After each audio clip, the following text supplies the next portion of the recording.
ধরেন ওয়াবি মিসলিহি, ওয়াবি মিসলিহি, তার অনুরূপ মানে আম লাম ইয়াকুসানহু শাইউন, যার থেকে কোনো অংশ কি করা হয়নি, খাস করা হয়নি। আচ্ছা, এটা আমার উদাহরণ।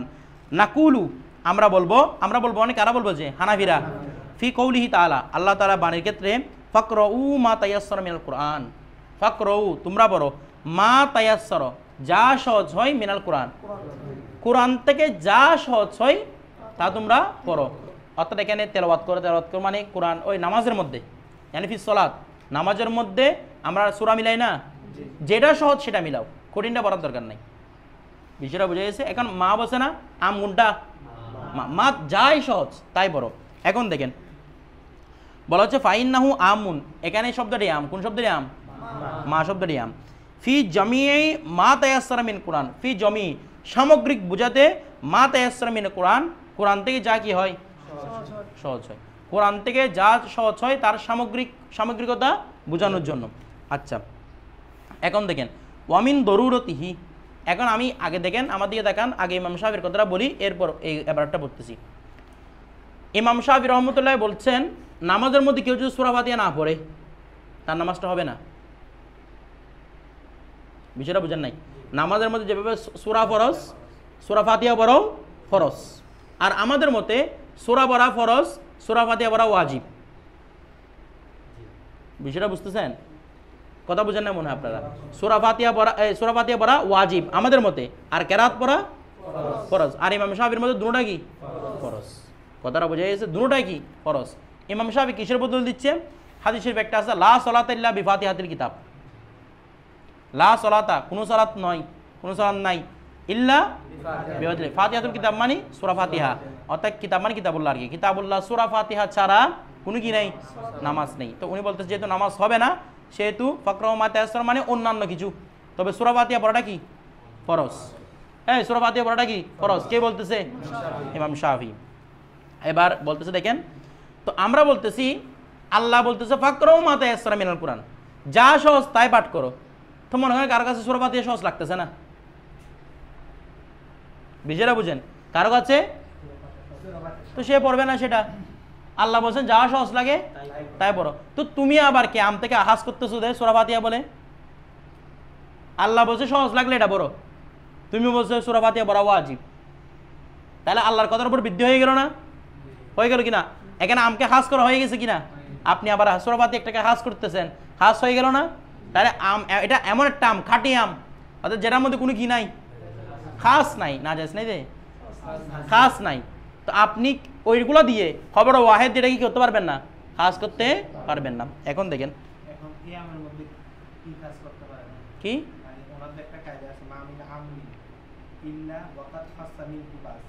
ইমাম শাফিঈ, হ্যাঁ এই ঠিক আছে। তো উনি বলছে মা তায়াস, কথাটা কি আছে দেখেন, ইমাম সাহেব বলতেছে মা তায়াসসারা মিনাল কুরআন মানে বলছে নাকি সূরা ফাতিহা ছাড়া বাকিগুলো উদ্দেশ্য দে। এটা কিভাবে বুঝলাম? ওই যে হাদিস শরীফ দ্বারা, লা সলাতা ইল্লা বিফাতিহাতিল কিতাব। তাহলে আমার খাস এটা খাস হয়ে গেছে নাম থেকে। কিন্তু আমরা বলতেছি না, কিতাবুল এটা হাস, এই হাদিস দিয়ে হাস করা মানে হচ্ছে কিতাবুল্লাহর উপরে জিয়াদতি করা।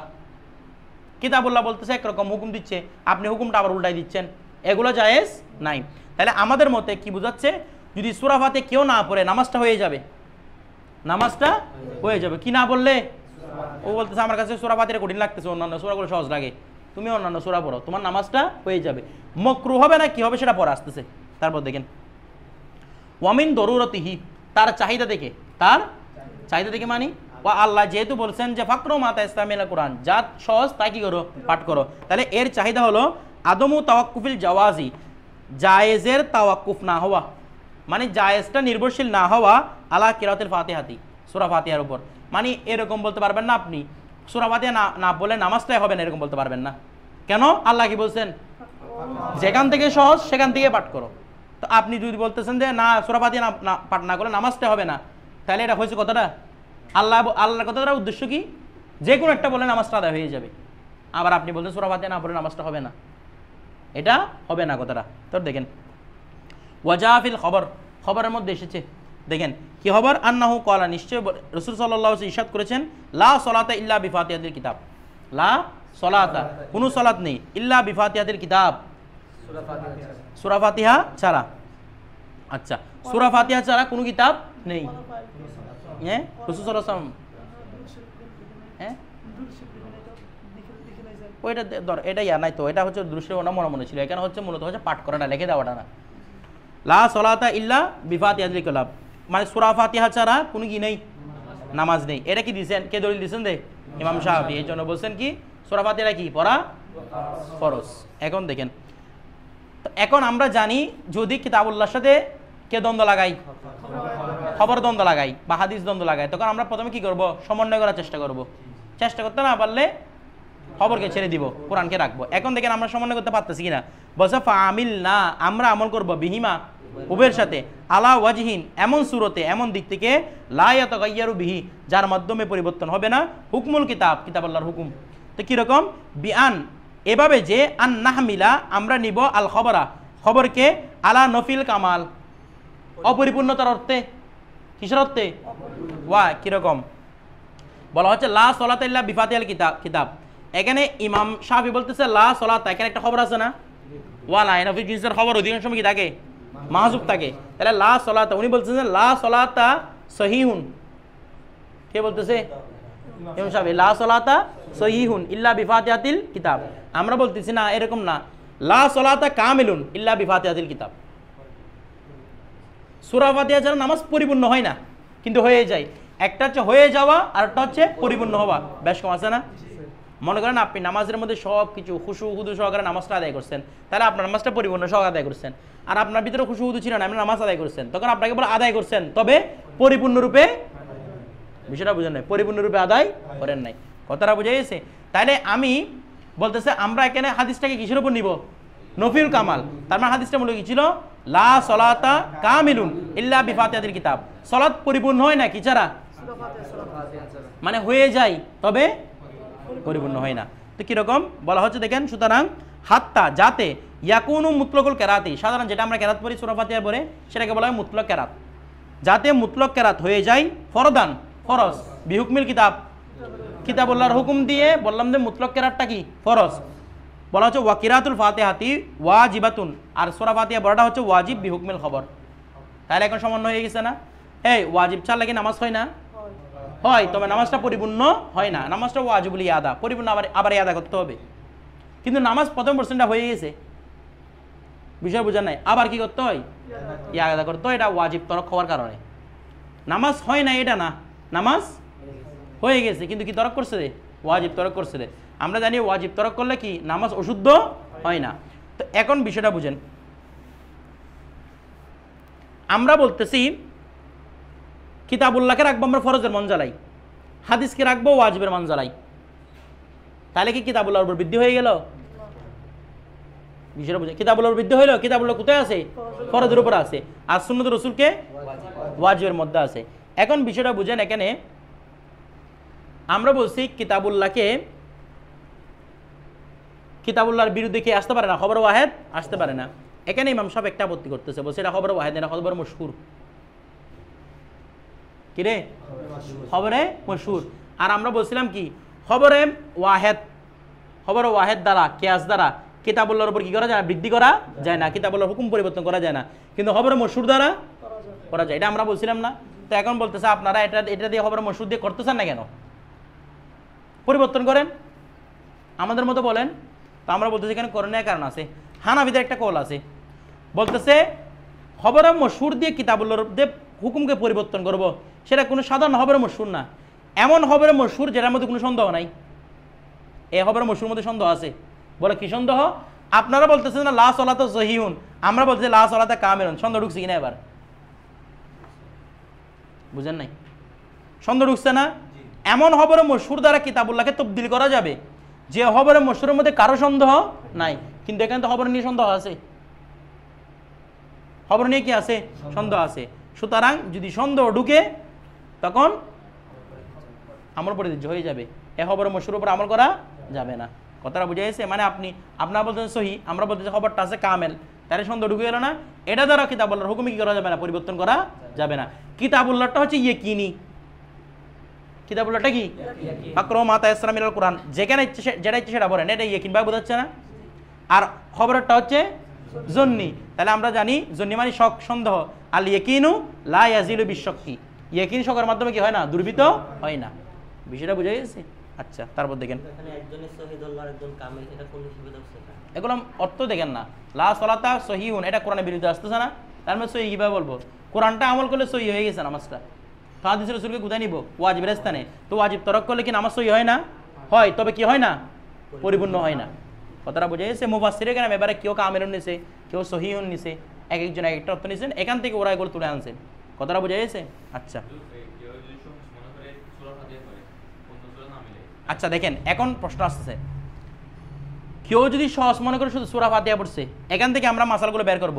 আপনারা কোনো কিতাবে পড়ছেন এই মাসালাগুলো? দেখেন আমরা উসুল থেকে মাসালা বের করতেছি। কেউ যদি বলে যে শুধু সে সূরা ফাতিহা পড়ছে, আপনার কাছে হুজুর বলতেছে আমি প্রথম রাকাতের মধ্যে সূরা ফাতিহা পড়ছি, অন্য সূরা পড়তে ভুলে গেছি, এখন আমার নামাজটা হবে কি না? কি বলবেন? হবে। কেন? এখন সূরা ফাতিহাটা কেউ এই ফাকরু মা তায়াসসারা মিনাল কোরআনে ধরে ফেলবো, এটা মুতলক কেরাত। এখন কি কেরাত? তবে আমরা বলবো আপনি আদা করেন আবার। কেন? আপনি মুতলক কেরাত পড়ছেন, তবে ওয়াজিবটা তরক করছেন। বিষয়টা বুঝেন নাই? এখন আপনারা বলতে পারেন হুজুর সূরা ফাতিহা বললে তো ওয়াজিব আদায় হয়ে যাচ্ছে, ফরজ আদায় হয়ে যাচ্ছে, এরকম বলা যায় না? ওয়াজিব আদায় হয়ে গেল, ফরজ, কারণ খবর রাসূলের মাধ্যমে ওয়াজিব সাবেত, তারপর কিতাবুল্লাহর মাধ্যমে। আচ্ছা, আপনারা রুকনের দিনে পড়ছে কিনা? ফরজ কাকে বলে? দলীয় কতি দ্বারা লুজুমান সাবেত হবে। ওয়াজিব কাকে বলে? দলীয় জন্য কতি কি একই জিনিস নাকি বিপরীত জিনিস? তাহলে একটাকে আপনি কিভাবে ফরজ বলবেন, ওয়াজিব বলবেন? নয়তো ফরজ বলতে হবে, নয়তো ওয়াজিব। তো আমরা যখন বলতেছি কেউ কি পড়তে বলে গেছে, সূরা পড়তে বলে গেছে, তাহলে আমি তার নামাজটা শুদ্ধ করার জন্য কি বলবো? তোমার সূরাটা মুতলক কেরাত, এনে যেটা ফাকরু মা তায়াসসারা মিনাল কোরআন দ্বারা সাবেত। তো তার মানে তুমি এটা আমল করছো, ওয়াজিব আমল করছো, তো ওয়াজিবটা আছে। আর ওয়াজিব ছাড়লে নামাজ ভাঙে না। ওই ওয়াজিব ছাড়লে কি করে না, নামাজ ভাঙে না। নামাজটা আদায় করতে কিসের জন্য? ওয়াজিবটা পূর্ণ করার জন্য। নামাজটা হয়ে গেছে, কিন্তু পূর্ণ করার জন্য কি করবো? যে আদায় করবো। যে যদি ভুলে যান, ভুলে গেলে সাহস দিয়ে দিবেন। মনে করেন আপনি সূরা ফাতিহা পড়ছেন, পরে সূরা পড়তে ভুলে গেছেন, ইচ্ছা কি হবে না, কি করছেন যে ভুলে গেছেন। তো ভুলে গেলে লাস্টে মনে পড়ছে কিনা আমি তো সূরা পড়ি নাই, তখন কি দিয়ে দিবেন? সাহস দিয়ে দিবেন। সাহস দিয়ে দেয় কার পরিবর্তে? ওয়াজিবের পরিবর্তে। তো আপনি কি ওয়াজিব তরক করছেন? আপনি তো ফরজ তরক করছেন। বলছেন আমি ওয়াজিব তরক করছি। কেন? আমি এখন সূরা ফাতিহা যেটা পড়ছি সেটা ফাকরু মা তায়াসসারা মিনাল কোরআনের ভিতরে ধরবো, তার মানে আমি ওয়াজিবটা ছেড়ে দিচ্ছি। তো ওয়াজিব ছাড়লে কি হয়? সাহস সিজদা হয়। কথাটা বুঝে গেছে? ইচ্ছে কি দেওয়া ছাড়লে সাহস সিজদা হবে? সাহস সিজদার নাম মানে কি? সাহু সিজদা, বুলের সিজদা। আপনি করতেছেন ইচ্ছে কি দেওয়া, ভুল কোথায় করছেন? বিষয়টা বুঝেন নাই? এক কথা বুঝছেন? আচ্ছা, কি এটা তো এমনি বোঝাচ্ছে ওয়াজিব ছাড়ছি, সাহস দিয়ে দিব, এটা তো ক্লিয়ার একদম। যদি কেউ যদি সূরা ফাতিহা ছেড়ে দেয়, অনিচ্ছাকৃত পাবে, তাহলে সাহস দিয়ে দিবে। এটা তো স্পষ্ট পাবে সে ওয়াজিব ছাড়ছে। একের মধ্যে সূরা ছেড়ে দিছে, তখন কি নেব? ফাতিহাকে ফাকরু মা তায়াসসারা মিনাল কোরআনের ভিতরে ঢুকাবো। বিষয়টা বুঝে গেছে? কোনটা সহজ মনে পড়তেছি না যে? ঠিক আছে, তো নামাজটা হয়ে যাবে, কিন্তু এই আপনি গুনাহগার হবেন ওয়াজিব ছাড়ছেন বিদায়। এখানে আমি বলছিলাম না উসুলের মধ্যে কি গুনাহগার হচ্ছে কে, সওয়াবের ভাগীদার হচ্ছে, এগুলো আলোচনা করবে না। এখানে আলোচনা করবে যে আপনি কতটুকু হলে আপনার জানটা বাঁচতেছে। কেউ সূরা পড়ছে, সূরা ফাতিহা পড়ে নাই, ইচ্ছাকৃতভাবে পড়ে নাই, নামাজ হয়ে গেছে, জান বাঁচিয়ে গেছে, কিন্তু ওই ওয়াজিব তরক করার কারণে আপনি গুনাহগার হয়েছে, এটার জন্য শাস্তি পাবেন। আপনি কি ফরজের শাস্তি পাবেন? ফরজ তরক করার শাস্তি পাবেন না, আপনি কি তরক করার শাস্তি পাবেন? যে ওয়াজিব তরক করার। বিষয়টা বুঝে গেছে? এটা মানে হচ্ছে এরকম যে আপনি এশার নামাজটা বললেন কিন্তু ভিতর বললেন না। অনেক সময় এরকম হয় না, ওই সূরা এই শবে বরাতের সময়, শবে কদরের সময় বসে এশারটা পড়েনি, ভিতরটা একদম লাস্টে পারবো আমি, ভিতরটা গিয়ে ঘুমাই গেছি দিকে, ভিতরটা পড়তে ভুলে গেছে। তো এটা হচ্ছে কীরকম? ফরজ আদায় করছে, তো ও শাস্তি কিসের পাবে? একত্রে এশার নামাজে পুরোটা শাস্তি পাবে না, সে ফরজ তরক করার শাস্তি পাবে না, কিন্তু ওয়াজিব তরক করার শাস্তি পাবে। দেখেন ইয়াদা করার যে বিষয়টা, এটা কি ওয়াক্তে মূল ওয়াক্তের মধ্যে করতে হবে নাকি মূল ওয়াক্তের মধ্যে? না, কাজা ওয়াক্তের মধ্যে আদায় করলে কাজা হয়ে যাবে। এটা মূল ওয়াক্তের মধ্যেই আদায় করতে হবে। ফজরের নামাজ পড়লাম, আমি ফজরের পরে তো আর অন্য কোনো নামাজ পড়া বাকি নেই, এটা আদায় করতে পারবেন তো? এই আদায় করা যাবে। ধরেন এরপর খেয়াল করেন, এটা তো মূল নামাজটা পড়তেছি আমি। অন্য সময় বললে এটা আমি বলতেছি আমার আগের নামাজটা পরিপূর্ণ না, আমি আগের নামাজটাই পড়তেছি নাকি অন্য নামাজ পড়তেছি। দেখেন এরপরে কুলনা, হ্যাঁ দেখেন কুলনা যদি সময় না থাকে, এরপরে সূর্য উঠে দেয় তখন কাজের নিয়ত করতে হবে না। দেখেন কুলনা আমরা হানাফিরা বলছি কাযালিকা ফি কওলিহি তাআলা অনুরূপভাবে আল্লাহ তাআলা বাণী ওয়ালা তাকুলু তোমরা খেও না মিম্মা ওহা থেকে লাম ইউজ কারিসমুল্লাহি আলাইহি যার উপর আল্লাহর নাম নেওয়া হয়নি। আচ্ছা এটা বলার আগে আগেরটা একটা কথা বলি লা সলাতা ইল্লা বিফাতিহাতিল কিতাব আল হাদিসটা সাবেত করে এটা দ্বারা মানে আপনি ইমামের পিছনে থাকেন ইমাম ছাড়া থাকেন আপনার কাছে কি করতে হবে সূরা ফাতিহা পড়তে হবে হানাফিদের বিরুদ্ধে গিয়ে ইমামের পিছনে থাকেন যেখানে থাকুক না কেন কি পড়তে হবে সূরা ফাতিহা পড়তে হবে। কথাটা বুঝেছে? এখন প্রশ্ন হচ্ছে যে এখানে কি কোথাও লিখে দিছে এটা ইমাম পিছনে হলে পড়তে হবে সেটা লিখে দিছে? এটা নামাজ হবে না মানে আমি ইমামকে জিম্মায় তুলে দিলাম আমার ফরজ এবং ওয়াজিব বিষয়ের। কথাটা বুঝেন নাই? ইমামের পিছনে তো একেও দলিল অনেক আছে সূরা ফাতিহা পড়তে হবে কিনা ওয়াইদা কুরিয়াল কুরআন ফাস্তামিউ লাহু এখান থেকে দলিল আছে। কথা বুঝেন নাই? ওয়াইজা কুরিয়াল কুরআন ওয়াইদা কুরিয়াছে এটা ওয়াহিদ নাম জমা তার মানে ওয়াইদা কুরিয়াল কুরআন যখন ইমামে কেরাত পড়বে ফাস্তামিউ সেটা ওয়াহিদ না জমা তার মানে মুক্তাদিরা চুপ থাকবে একদম সরাসরি দলিল দেওয়া যাবে না। যখন ইমামে পড়বে ফাস্তামিউ শ্রবণ করবে। কথা বুঝে শ্রবণ করবে ওয়ানসিতু এবং চুপ থাকবে। বিষয়টা বুঝেন নাই? তাহলে ইমামে পড়তেছে আমি কি আছি চুপ আছি তো তোমাকে কে বলছে কেন সূরা ফাতিহা নিয়ে এটা ইমামের পিছনে পড়তে হবে? দলিল দেখাও সরাসরি একটা দলিলও নাই কিসের পিছনে পড়ার ইমামের পিছনে সূরা ফাতিহা পড়ার বরং হানাফি দলিলগুলো স্পষ্ট। কথা বুঝছেন? কেউ কেউ পড়তো পরবর্তী সাহাবীগুলো রুজাত করছে বলছে আমরা এরা পরিবার পড়ি নেই অমুককে আমি দেখছি যে ওনারা শেষ বিষয় ছিল কি ওনারা ইমামের পিছনে কি পড়তেন না সূরা ফাতিহা পড়তেন না। ঠিক আছে? এগুলো আমাদের শহীদুল্লাহ বাদুর ভাই একটা বই লিখছে হানাফি আর আদি দ্বন্দ্ব আপনাদের দিছিলাম কয়েকজনকে আমি ও বইটা পড়ে নেবেন এখান থেকে এখানে আছে বইয়ের মধ্যে ওটা দেওয়ার কারণ হচ্ছে এগুলা এখান থেকে জানতে পারবেন সূরা ফাতিহা পড়ার বিধানগুলো কী কী অনেক দলিল আছে। আচ্ছা এখানে দেখেন এর আগে ফাকরু মা তায়াসসারা মিনাল কুরআনের মধ্যে আমরা বলছিলাম এটা হচ্ছে আমলাম্মা ইয়াগুসানু শাইন উদাহরণ বলছিলাম না? ফাকরু মা তায়াসসারা মিনাল কুরআন মনে করেন কেউ নামাজের মধ্যে ইন্না আতাইনা কাল কাউসার এটা পড়ছে নামাজ হয়ে গেছে? হয় না তো 3 আয়াত পরিমাণ পড়তে হবে। 3 আয়াতটা কোথায় আছে? কথা বুঝেন না? কয় আয়াত পরিমাণ পড়তে হবে? হাদিসের ভিতরে সাবিত আছে 3 আয়াত পরিমাণ পড়তে হবে। এখন বলতেছে তো 3 আয়াত পরিমাণ যদি পড়ে তো আমার তো 3 আয়াত কঠিন লাগতেছে আমাদের সহজ লাগে কয় আয়াত? তো আপনারা এখন যে 3 আয়াত হানাফিদের প্রশ্ন করতেছে আপনাদের 3 আয়াত বলতেছেন এখন আম হুসানুল বাসকে লামিয়া হুসানুল শাইনকে হুসানুল বাস করে দিচ্ছেন না? বিষয়টা বুঝেন নাই? এখন বলতেছে কোরআন আয়াতে কি বলছে ফাকরাউ কেরাত আরবরা কেরাত বললে বুঝে যায় লম্বা এক আয়াত ছোট 3 আয়াতকে এটা খাস করে নাই যেটা আছে সেটাই কেরাত বল হয় কাকে এক লম্বা আয়াত 3 ছোট আয়াত এটাকে আরবরা কি মনে করে কেরাত মনে করে ছোট এক আয়াতকে আরবরা কেরাত মনে করে না এটাকে তসবিহ মনে করে যে কি মনে করে যে তসবিহ। এখানে কি আল্লাহ ফাসাবিহু বলছে নাকি ফাকরাউ বলছে রে ফাকরাউ তার মানে আমি এখানে কোনো খাস করতেছি না মূলগতভাবে কেরাত মানে বুঝতে কয় আয়াতকে 3 আয়াতকে এখানে কোনো অংশ খাস হয় নাই। বিষয়টা বুঝে গেছে? আপত্তিদের সমাধান এরপর দেখেন নতুন মাসালা কুলনা কাযালিকা ফি কওলিহি তাআলা ওয়ালা তাকুলু মিম্মা লাম ইউজকার ইসমুল্লাহি আলাই ওয়ালা তাকুলু তোমরা খেও না মানে জবাইকৃত পশু খেও না মিম্মা ওয়াহা থেকে মা লাম ইউজকার ইসমুল্লাহি আলাইহি ইয়ানি মা আলাইহি যার উপর লাম ইউজকার উল্লেখ করা হয়নি ইসমুল্লাহি আল্লাহর নাম যে প্রাণীতে জবাই করার সময় নেওয়া হয়নি সেটা খেও না। কি কার নাম? আল্লাহর নাম।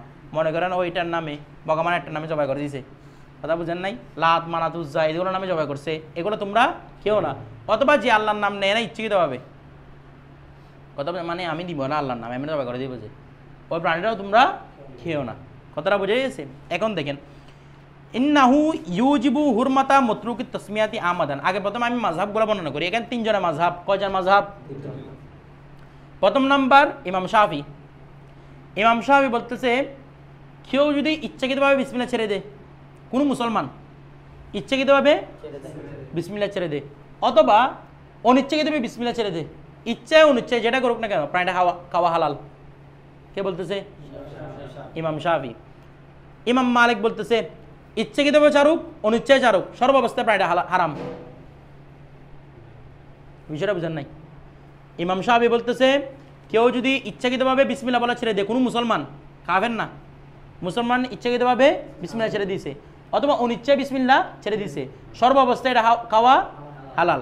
আর ইমাম মালিক বলতেছে সর্বাবস্থা খাওয়া হারাম, মানে যদি ছেড়ে দেয় একবার টোটালি হারাম। এটা আমরা হানাফিরা বলতেছি যদি অনিচ্ছায় চারে হালাল, ইচ্ছায় জানলে হারাম। মূল মাযহাবটা বুঝছেন? এখন দলিল আসেন। ইমাম শাফির দলিল কি? ইমাম শাফি বলতেছে একজন ব্যক্তি ইচ্ছাকৃতভাবে কি ছেড়ে দিছে, আল্লাহ রাসূল যুগের মধ্যে একজন ব্যক্তি ইচ্ছাকৃতভাবে বিসমিল্লাহ বলা ছেড়ে দিছে। তো এখন ওই ব্যক্তির প্রাণী সম্পর্কে আল্লাহ রাসূলকে জিজ্ঞেস করা হয়েছে আমরা কি এটা খাবো? আল্লাহ রাসূল বলছে কুলুহু, তোমরা সেটি খাও। কথা বুঝেন নাই? তো তোমরা সেটি খাও। ওই ব্যক্তি তো ইসলাম ইচ্ছাকৃতভাবে ছেড়ে দিছে, আল্লাহ রাসূল কি বলছে? কুলুহু, তোমরা সেটি খাও। তার মানে যেখানে ইচ্ছাকৃতভাবে ছেড়ে দিলে খাওয়া যায়, সেখানে তো অনিচ্ছাকৃত ছাড়লে বদরি খাওয়া যায়। ইমাম শাফির যুক্তি বুঝেন নাই? ইচ্ছাকৃতভাবে ছাড়লে, যেখানে বিসমিল্লাহ ছাড়লে প্রাণীটা খাওয়া হালাল, হাদিস শরীফ দ্বারা সাবেত। অনুরূপভাবে অনিচ্ছাকৃত ছাড়লেও কি হালাল। কথা বুঝছেন? এটা হচ্ছে কার যুক্তি? ইমাম শাফির যুক্তি। আর ইমাম মালিকের যুক্তি কি? কিতাবুল্লাহ, লা তাকুলু মিম্মা লাম ইযকার ইসমুল্লাহি আলাইহি, ভুলে চারেন না ভুলে চারেন সর্বাবস্থায় খাওয়া কি হারাম। এবার আমাদের দলিল কি? আমাদের দলিল বলতেছি আমরা অনিচ্ছায় চাললে হালাল, ইচ্ছায় চাললে হারাম। প্রথমে এটা দলিল দিই। রুফিয়া আন উম্মতি, হাদিসের মধ্যে আছে রুফিয়া আন উম্মতি আল খতায়া ওয়ান নিসিয়ান, আমার উম্মতের থেকে খতা এবং নিসিয়ান এর ভুল কি করা হয়েছে? ক্ষমা করা হয়েছে। কথা বুঝেন নাই? যেমন রোজা অবস্থায় আপনি ভুলে কিছু খেয়ে ফেলছেন, চারো মাযহাবের ইমাম বলতেছে রোজাটা হয়ে গেছে, কারণ কি করছেন যে ভুলে। এই ভুলের গুণাটা আল্লাহ আমাদের থেকে কি নিছে? তুলে নিছে। তো যেহেতু ভুলের গুণাটা তুলে নিছে, হাদিস শরীফ দ্বারা নিসিয়ানটা চলে গেছে। হাদিস শরীফটা নিসিয়ানটা কি হয়ে গেছে? চলে গেছে। আর কি আছে? আমাদান। আমাদানটা কেন খাওয়ানো যায়? কোরআন আয়াত আছে এই জন্য। তাহলে কোরআন আয়াতটা কিসের উপর হবে? আমাদের উপর হবে। কোরআন আয়াতটা কিসের উপর? আমাদান মানে ইচ্ছাকৃতভাবে, মানে লা তাকুলু মানে লা তাকুলু আমাদান।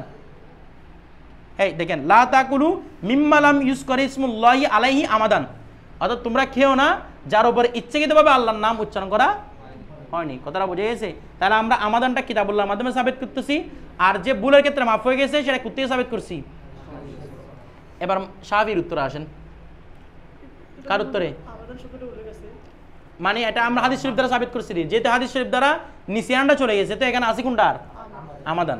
কথাটা বুঝে গেছে? আচ্ছা, এবার ইমাম শাফির রদ।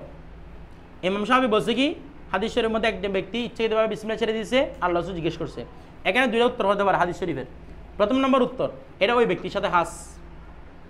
আল্লাহ রাসূল জানে যে ওই ব্যক্তি যদি ইচ্ছাকৃতভাবে ছাড়েও তার ভিতরে কি আছে? বিসমিল্লাহটা আছে। ঠিক আছে? লিআন্না ইসমাল্লাহি কুল্লু ইমরিইন মুসলিমিন, এটা হাদিস শরীফের মধ্যে আছে।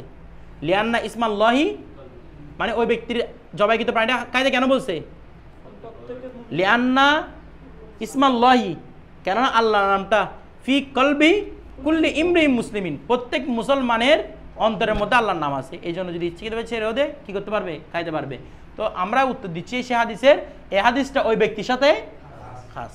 কথাটা বোঝা গেছে? আচ্ছা, দ্বিতীয় উত্তর, যদি হাদিস শরীফটাকে আমরা মেনে নিই, মানে ইচ্ছাকৃতভাবে আল্লাহর নাম উচ্চারণ করার প্রয়োজন নাই, তো যদি ইচ্ছাকৃতভাবে যদি আল্লাহর নাম উচ্চারণ করার প্রয়োজন না থাকে, তো অনিচ্ছাকৃতভাবে এটা তো মোটেও দরকার নাই।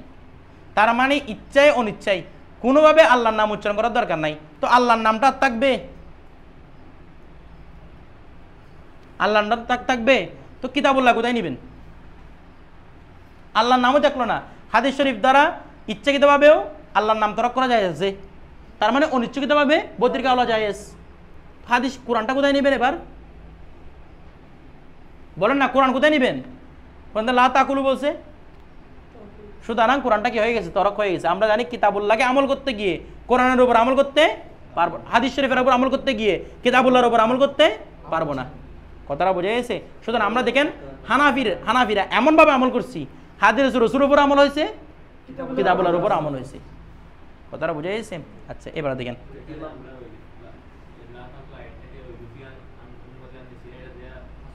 আচ্ছা এটা নিয়ে কথা বলতেছি। আমি কথা বলতাম অবশ্যই বাড়াতাম, বলেন। ইমাম মালিক যে দুটোটা হারাম বলছে, এটা কোন উসুলের ভিত্তিতে বলছে? এক করে কিতাবুল্লাহর উপর, কিতাবুল্লাহ তো দুটাই বলে দিছে। ইমাম শাফির তো একটা উসুল আছে, আবার হানাফির উসুল আছে। ওনার উসুল আর কি, ওনার উসুল কিতাবুল্লাহ। কিতাবুল্লাহর মধ্যে আমাদান নিসিয়ানে কোনো কিছু উল্লেখ নাই, তার মানে মুতলাকভাবে দুটাই কি হারাম। কথাটা বোঝা গেছে? ওনার দুটো হচ্ছে কিতাবুল্লাহ। এবার দেখেন, হ্যাঁ হ্যাঁ, প্রথম উদাহরণটা বলতেছি আমি, এটা আপনাদের যুক্তি উত্তরটা ভাঙতেছি। ইন্নাহু ইউজিবু,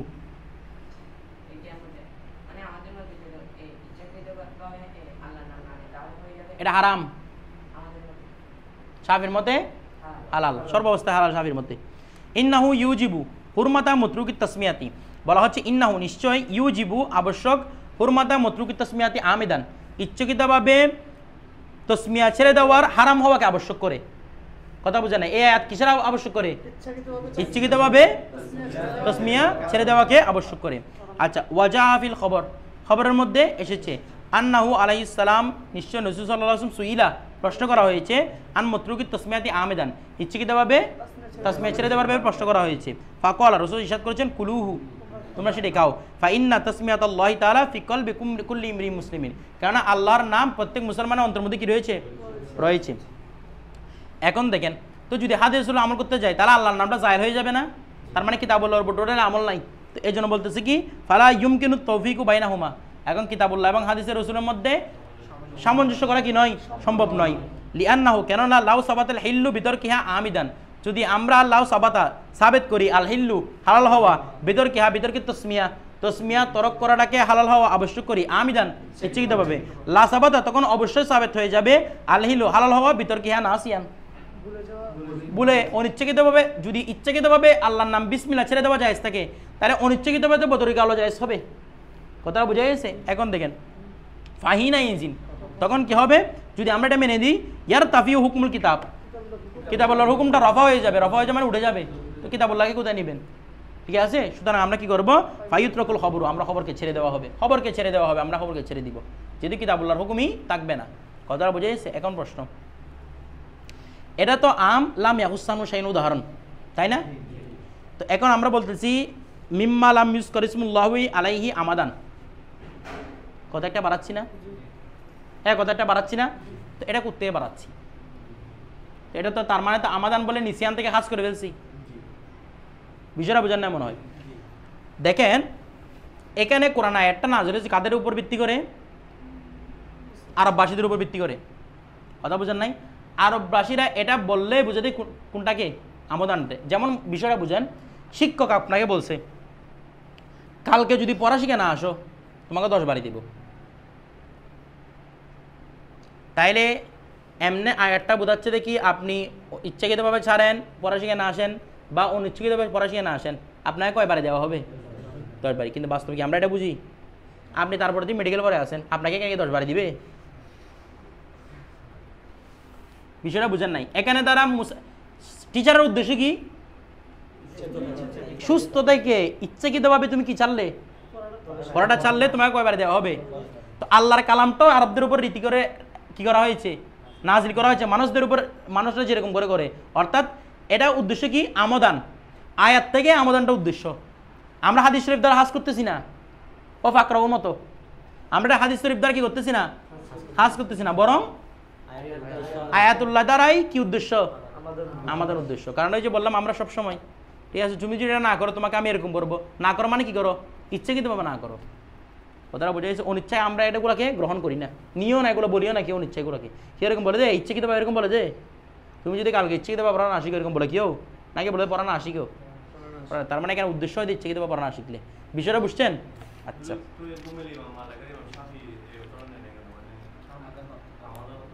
কোনো হাদিসের উপর নিয়েছে, ওদের উপর তো কিতাবুল্লাহর উপর আমল করা ওয়াজিব না, জন্নি। উনি দুইটা কিতাবুল্লাহর উপর নিয়ে নিছে আর কি। উনি এখানে কোনো হাদিস শরীফ দ্বারা কিতাবুল্লাহকে হাজ করেন নাই, কিতাবুল্লাহর উপর আমল করে দুইটাকে কি করে দিছে? হারাম করে দিছে।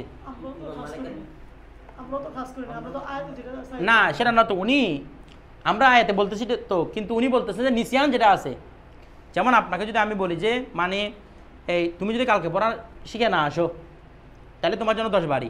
তো উনি বলতেছেন যে অবস্থায় আসুক না কেন, কয় বাড়ি খাইতে হবে? 10 বাড়ি। কারণ এটা কিতাবুল্লাহর হুকুম। কার মতে? ইমাম মালিকের যুক্তি। এটা ওই আপনাদের ওই কিতাবের মধ্যে পাবেন এই যুক্তিটা। কথাটা বুঝে গেছে? ধরেন ইমাম মালিকের যুক্তি হচ্ছে ফরজ। ফরজ এটা বোঝা যাচ্ছে। মানে ফরজিয়াতের উপর আমল, ভুলে করেন শুদ্ধ করেন সর্বাবস্থায় কি পরিত্যাজ্য। মানে উনি কি বুঝতেন না আরবদের ইয়াটা এরকম? দেখেন বুঝতেন, আমি আপনাদেরকে শুরুতে একটা কথা বলছিলাম, প্রকৃত মনসায়ে ইলাহির উপর আমল করেছেন কে? আবু হানিফা রহমতুল্লাহ আলাইহ। সব দিক দিয়ে বিবেচনা করতেন। দেখেন কয়েক রকম ইমান আছে। একটা আমাদের হানাফি মাযহাবের মধ্যে একটা কিতাব আছে, কিতাবটার নাম হচ্ছে কাওয়াইদুল ফিক, আল্লামা আমির ইহসান রহমতুল্লাহ লিখিত। ওই কিতাবটা নিয়ে নেবেন। এখানে অনেকগুলো কায়দা আছে। ইমাম আবু হানিফার সাথে তার সাহেবাইনের ইমাম ইউসুফের যদি যুদ্ধ লাগে তখন কোন কায়দা নেবেন, কোন কোন কায়দা নেবেন, টালসহ এখানে কায়দা। মোহাম্মদের সাথে নিলে কোন কায়দার উপর আমল করবেন, অনেক কায়দা লেখা আছে। এখান থেকে একটা কায়দা হচ্ছে আল আদাতু মুহকামাতুন। আল আদাতু মুহকামাতুন মানে মানুষের অভ্যাসও কোরআন হাদিসে একটা দলিল। কিসের? কিছু বুঝেন নাই? মানুষের আদতও কি কোরআন হাদিসের একটা দলিল। যেমন আমি একটা কথা বলি,